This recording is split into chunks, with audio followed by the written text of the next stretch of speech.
Un jour de Noël tragique pour un jeune gapençais de 29 ans qui s'est tiré une balle dans la tête près de la déchetterie de Patac à Gap. Les secours n'ont rien pu faire malgré la rapidité de l'intervention. Ils avaient été prévenus par un collègue de la victime. L'homme a laissé plusieurs lettres d'adieu à ses côtés. Ce terrible drame qui s'est produit à quelques heures de la nouvelle année à Josier dans la vallée de l'Ubaye. 3 jeunes domiciliés dans le village ont été fauchés par un pick-up, une camionnette blanche avec une benne dont le chauffeur alcoolisé, Sébastien Ancenas, domicilié lui aussi dans la commune, a pris la fuite. Une ouverture d'information judiciaire par le parquet de Digne a été décidée pour homicide et blessures involontaires aggravées par la consommation d'alcool et le délit de fuite. Dans ce drame, Alexandre Kerr, 17 ans, a été tué sur le coup à 200 mètres de sa maison où vivent sa maman, son frère cadet et sa petite sœur. Une autopsie a été réalisée à l'hôpital de Digne-les-Bains. Le drame touche aussi l'Embrunet puisqu'une partie de la famille Kerr y est domiciliée. Les obsèques d'Alexandre ont eu lieu le lundi 5 janvier à 10h30 en l'église de Josier. Son ami Bastien Olivier, du même âge, a été très grièvement blessé et héliporté d'urgence sur l'hôpital de la Timone à Marseille. Ses jours ne sont toutefois plus en danger. Le troisième adolescent Thomas Roux de 17 ans aussi s'en est sorti indemne, mais bien évidemment extrêmement choqué. Alerté par le bruit du moteur, il a pu sauter dans le bas-côté. Oui, Sébastien Ancenas, domicilié dans le même village de Josier, a été écroué ce vendredi soir à la maison d'arrêt de Digne-les-Bains sur décision du juge des libertés et à la demande du procureur de Digne. Ce dernier a ouvert une instruction judiciaire pour homicide involontaire, blessure involontaire aggravée par la consommation d'alcool et délit de fuite. Il a été placé en détention provisoire. Vous le savez, cet Ubayen, marié et père de 2 enfants, bénéficiait d'une très bonne image dans la vallée. Chef d'équipe chez Olivero aux Tuiles, près de Barcelonnette, il s'était ensuite mis à son compte comme artisan maçon à Josier. Quelques jours après le drame, personne ne comprend ce qui a pu se passer dans la tête de cet homme de 40 ans. D'après la Provence, une femme, probablement son épouse qui travaille dans la crèche de Josier, se serait présentée auprès des gendarmes à 22h, soit 3h30 après le drame, après avoir tenté de le raisonner. C'est elle qui aurait donné les informations aux gendarmes qui leur ont permis de l'interpeller à minuit 30 chez des proches à Miramas. L'intéressé avait en effet dissimulé le pick-up avant de partir 250 km plus loin avec un autre véhicule et avec son téléphone portable, ce qui a permis aux gendarmes de le géolocaliser. Un témoin nous a indiqué ce samedi qu'en fait l'homme aurait quitté la vallée après avoir dit adieu à sa famille en annonçant sa volonté de mettre fin à ses jours en estimant avoir commis l'irréparable.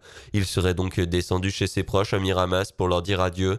Il a en tout cas tenté de s'inciser ce vendredi durant sa garde à vue puisqu'il a d'ailleurs été hospitalisé quelques heures à Digne. Sébastien Ancenas avait effectivement bu, mais ce n'est qu'en début de semaine que les analyses sanguines nous permettront d'en savoir plus sur son taux d'alcoolémie au moment du drame. Triste affaire. Très triste affaire qui endeuille Josier, toute l'Ubaye, mais également l'Embrunet, où la jeune victime avait une bonne partie de sa famille. À Josier, les drapeaux sont en berne avec ces 4 familles, autant dire tout le village touché par le drame, d'où ces mots et cette émotion de Lucien Gilly, le maire de Josier. C'est une histoire regrettable pour tous ceux qui sont victimes. Par contre, je souhaite qu'on soit très attentif. Les enfants n'y sont pour rien là-dedans. En montagne, le décès d'un homme de 40 ans dans une avalanche au Galibier lorsqu'un groupe de skieurs a été pris donc dans cette avalanche entre les Hautes-Alpes et la Savoie. Ces 3 des skieurs de randonnée sont indemnes, dont le guide. Le 4e a été enseveli. Il a pu être secouru par les secouristes des CRS de Briançon mais était déjà dans un état d'hypothermie très grave. Pourtant équipé d'un Arva, évacué sur le centre hospitalier de Grenoble, il a succombé à ses blessures. C'est tout le Briançonnais et la vallée de la Guisane qui sont en deuil. Benoît Gonnet est décédé dans la nuit du 28 au 29 décembre suite à une rupture d'anévrisme. Il avait 25 ans. Salarié de l'entreprise Blanchard à Saint-Chaffré, il était aussi un skieur bien connu dans la vallée. Le ski club de Serre-Chevalier est sous le choc et perd un membre important. Un hommage a d'ailleurs été rendu à Benoît Gonnet sur le site internet du club. Ses obsèques ont eu lieu le 31 décembre en l'église de Saint-Chaffré. Le vibrant hommage de Laurie Mougel. On a fait tout notre parcours de ski ensemble, petit, minime, comité, et puis après on a été à Albertville ensemble. Et c'est vrai que c'est vraiment terrible ce qui est arrivé et il va manquer à beaucoup de personnes. Je raconterai pas tout parce qu'il y en aurait pour 2 heures, mais c'est vrai que Benoît c'était vraiment quelqu'un quelqu'un de vraiment mature pour son âge et qui savait exactement ce qu'il voulait faire et comment il voulait le faire.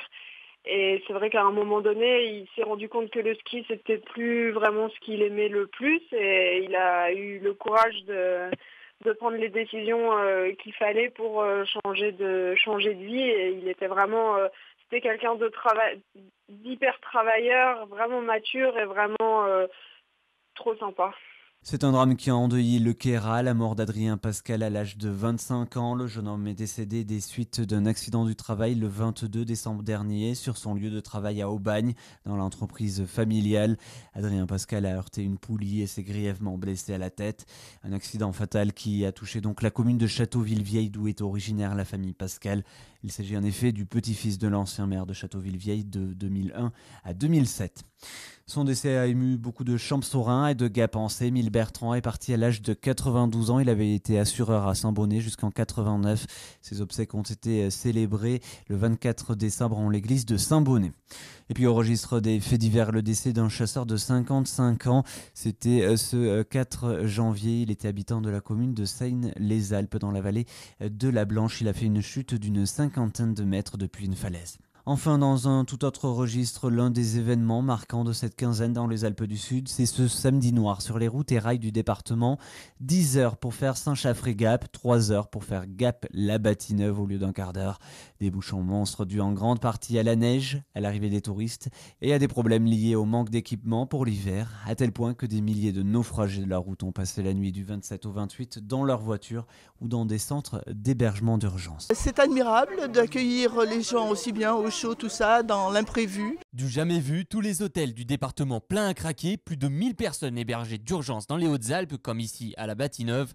Retour donc sur ce samedi noir sur les routes des Hautes-Alpes, des dizaines de kilomètres de bouchons qui ont commencé dès la 51, comme ici à la Saulce. Édition excellente, on est parti à 9h de Toulon et voilà, il est 2h, on arrive à Sisteron, ce qu'on fait habituellement en 1h30, on a mis 5h30.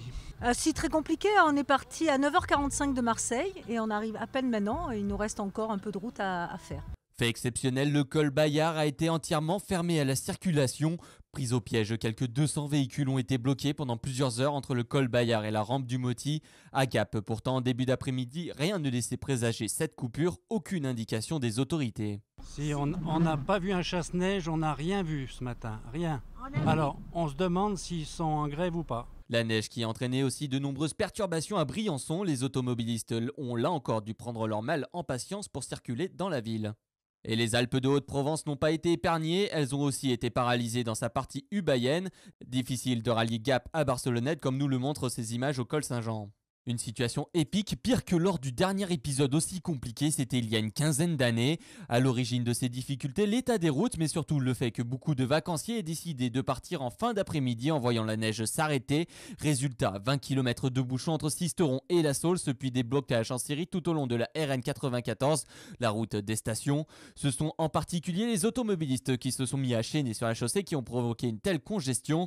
Le blocage s'est rapidement généralisé à tout le département au cours de l'après-midi. La préfecture a donc ouvert dès 20h des centres dits d'hébergement d'urgence. Gymnases, salles des fêtes, salles communales, les mairies et la préfecture ont mis à disposition des touristes des moyens d'accueil de dernière minute pour les automobilistes qui avaient parfois passé la journée entière bloqués dans les bouchons. Ça a été le cas notamment à Gap, à la Bâtie-Neuve, à Savines-le-Lac, à Embrun, à l'Argentière-l'ABC, à Briançon, à la Grave et au Monetier-les-Bains. Les centres d'hébergement ont ouvert dès 20h, comme ici au 4e RC de Gap. Alors voilà, on est bloqué à Gap, on était en chemin vers Serre-Chevalier, on est parti à 7h30 ce matin de Paris et on a mis autant de temps pour faire Paris-Grenoble que Grenoble-Gap et c'est l'enfer, on ne sait pas où on va dormir cette nuit, j'ai une petite fille de 7 ans, voilà. Mais bon, c'est les vacances, alors on ne se désespère pas, on va trouver une solution, mais c'est vraiment la galère. Il y en a marre, ils ne sont même pas capables de nous accueillir, ils nous font venir ici, et impossible de nous accueillir. Après, il nous faut faire demi-tour, tout est bloqué. Vous voulez qu'on dorme où? Énervement, oui, énormément. Là, on est à bout, on en a marre, on a froid, on a faim, les enfants sont fatigués, on n'en peut plus. On est bloqué, on vient de la région toulonnaise, on devait arriver à Puy-Saint-Vincent dans les alentours de 15h, 15h30. On est parti à midi de chez nous à la région toulonnaise et là il est 20h30, 21h. Et on cherche un logement. Tous les hôtels sont complets de tout le département. Apparemment, on a fait plusieurs hôtels, ils nous ont dit que tout était complet. Donc on nous a rapatriés ici.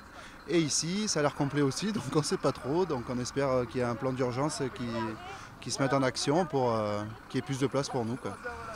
Pour pouvoir qu'en plus on a un enfant en bas âge, donc c'est un peu compliqué. Ça fait 10 heures qu'on est parti de la maison, donc c'est un peu compliqué. Voilà, la situation d'urgence, j'espère qu'elle va être débloquée rapidement. Dans le Briançonnais, la Croix-Rouge et la Protection civile ont été chargés par la préfecture de l'aide aux vacanciers en difficulté pour cause de chute de neige, les employés de la SNCF ayant réussi à faire partir les trains, dont le train de nuit. Seules les personnes voyageant sur la route ont finalement été accueillies, comme ce groupe venant d'Annecy. Alors on vient d'Annecy, du 74, yeah. On est parti en vacances ici, à Champ-de-Mer, et on s'est recroisé ici parce qu'il y avait de la neige qui tombait, plein de neige et tout comme ça. Genre, comme ça, plein de neige. Notre départ était prévu ce matin à 10h et du coup, vu toute la neige qui est tombée, on a décidé de rester ici parce qu'on a quand même 6 jeunes avec nous. Le véhicule était plein, donc voilà, on n'a pas voulu prendre de risques sur la route. Et puis surtout de ne pas se retrouver bloqué dans le col du Lotaret et puis passer la journée sur la route avec les jeunes. Quand les membres de la Croix-Rouge ont vu tomber la neige en abondance, ils ont tout de suite compris que la journée serait longue et qu'il y aura du monde à aider. Sandrine Roger, directrice locale de la Croix-Rouge à Briançon, revient sur cette journée et sur le dispositif mis en place. C'est la Croix-Rouge de Briançon qui vient d'être déclenchée par la préfecture il y a à peu près 1h30 suite aux intempéries et aux grosses chutes de neige. Des personnes sont bloquées et n'ont pas de moyens de se loger. Et à Embrun aussi, de nombreux vacanciers se sont retrouvés coincés à cause de la neige. Le gymnase de la commune a été réquisitionné pour accueillir les malheureux naufragés de la route afin d'éviter qu'ils ne passent la nuit dans leur voiture. La situation de blocage a fini par se résorber vers 3h30 ce dimanche, en particulier pour le principal point noir, c'est-à-dire la vallée de l'Avance, la Bâtie-Neuve et l'intersection de Montgardin. D'ailleurs, à la Bâtie-Neuve, près de 500 personnes ont été hébergées dans le gymnase. Drôle de nuit en perspective. Oh, ça va, très bien. Ouais, il faisait bien chaud, on a été bien accueillis. Très bien, très bien. Par terre, mais c'était très bien, ça va. Il faisait chaud. Moyen, mais ça a été.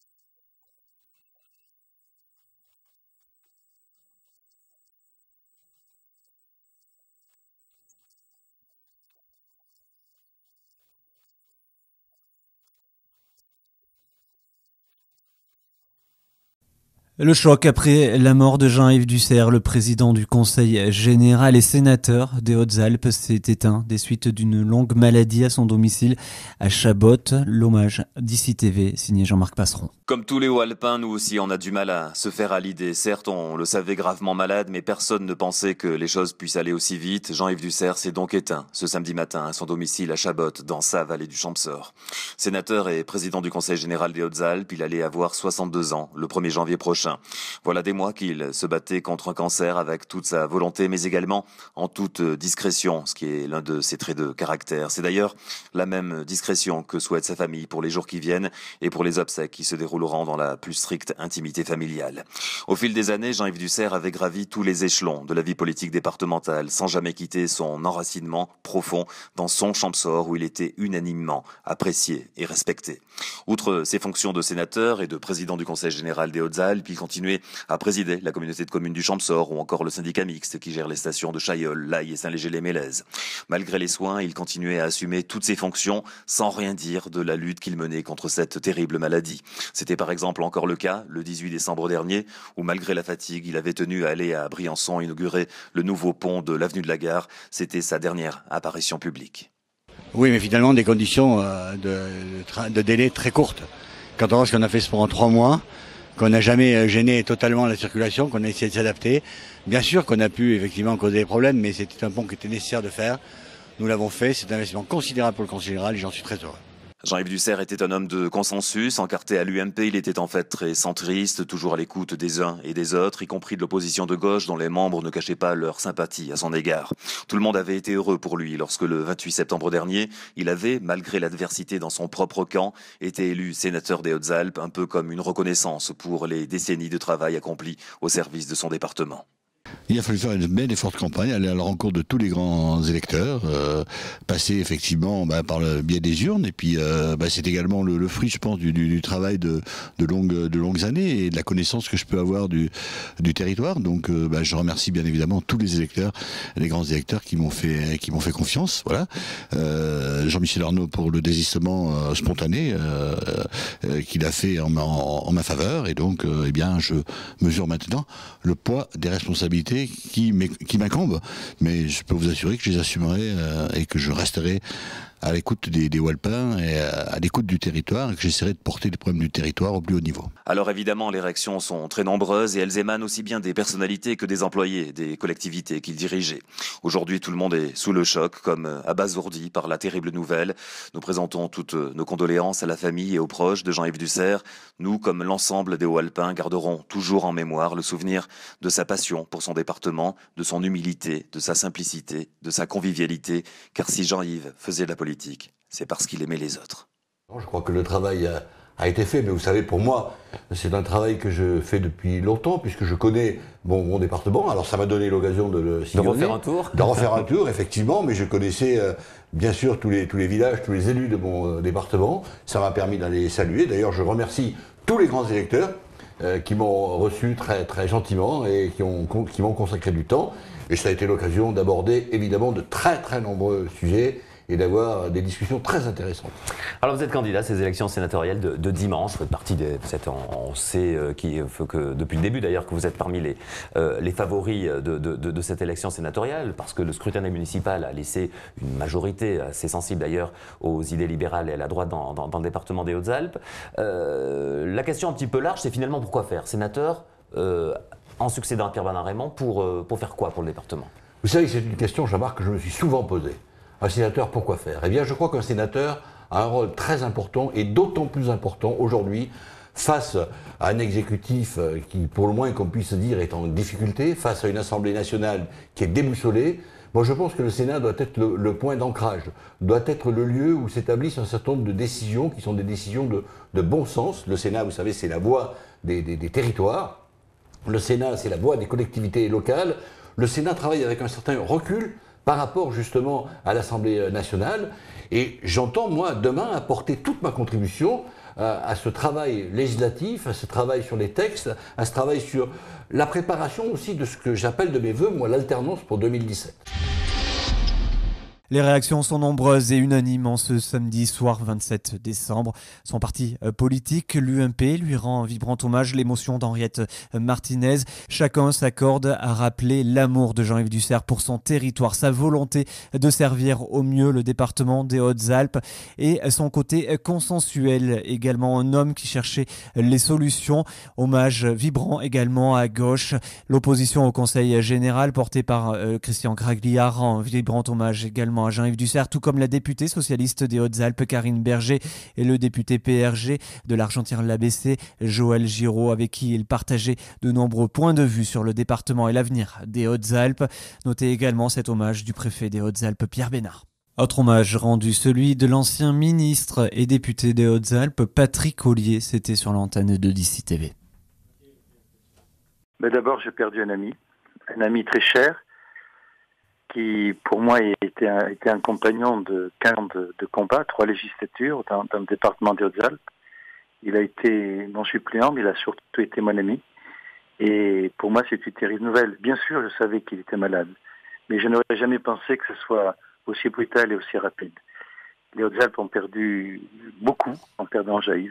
Et cet homme était un homme humble, un homme travailleur, un homme courageux, dont j'ai pu apprécier pendant toutes ces années la loyauté, la fidélité et surtout l'engagement dans une énorme gentillesse et une grande générosité vis-à-vis des autres. Y compris dans la maladie et dans ses difficultés, ses traits de caractère ressortaient. Je pense entre autres à la discrétion. La discrétion, oui, c'était un de ses traits principaux, discrétion, mais ce qui n'excluait pas l'action politique et le travail vis-à-vis de l'ensemble des populations, mais une discrétion sur tout ce qui lui était personnel. Il n'a jamais fait état de ses difficultés.